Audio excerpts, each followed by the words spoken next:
आज का शेर पेश खिदमत है। इकबाल फरमाते हैं कि एक हो मुस्लिम हर्म की पासबानी के लिए, एक हो मुस्लिम हर्म की पासबानी के लिए, नील के साहिल से लेकर ताबखा के काश कर। दोस्तों आइए इस शेर का मफहूम समझते हैं। अल्लामा इकबाल आलम इस्लाम के मुसलमानों से अपील कर रहे हैं इस शेर में कि वो एक हो जाए, मुत्तहिद हो जाए, ताकि हरम की हिफाजत हो सके। दोस्तों हरम हमारे लिए खाने काबा को कहते हैं, उसकी पासबानी और उसकी हिफाजत। नील दरियाए नील जो है मिस्र का एक अहम दरिया है, वहाँ से लेकर तो काशगर यानी तुर्की का एक शहर है जिसे काशगर कहा जाता है।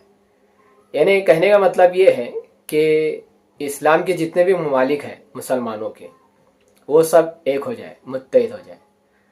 दोस्तों यहाँ लेकिन अल्लामा इकबाल की जो मुराद है हरम से, वो मुसलमानों का किबला अव्वल है यानी मस्जिद अक्सा। उसकी हिफाजत के लिए अल्लामा इकबाल यहाँ पर अपील कर रहे हैं, दरख्वास्त कर रहे हैं मुसलमानों से कि आप सब एक हो जाइए। आपके एक हुए बगैर किबले की और हरम की हिफाजत नहीं हो सकती।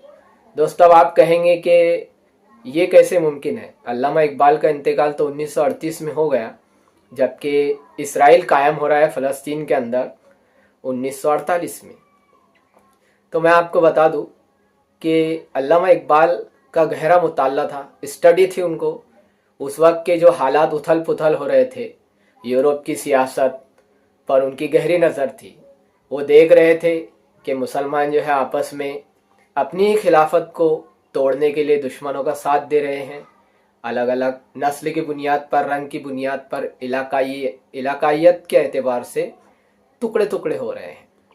तो अल्लामा इकबाल ने महसूस कर लिया था, उनकी बसीरत ने देख लिया था कि अनकरीब मस्जिद अक्सा दुश्मनों के कब्ज़े और उनके नरगे में चली जाएगी, और इसको हम उसी वक्त बचा सकते हैं जब हम एक हो जाएं, मुत्तहिद हो जाएं।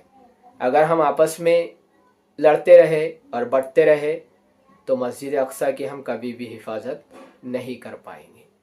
उम्मीद है कि ये मुख्तसर तफसील आपको पसंद आई होगी। शुक्रिया।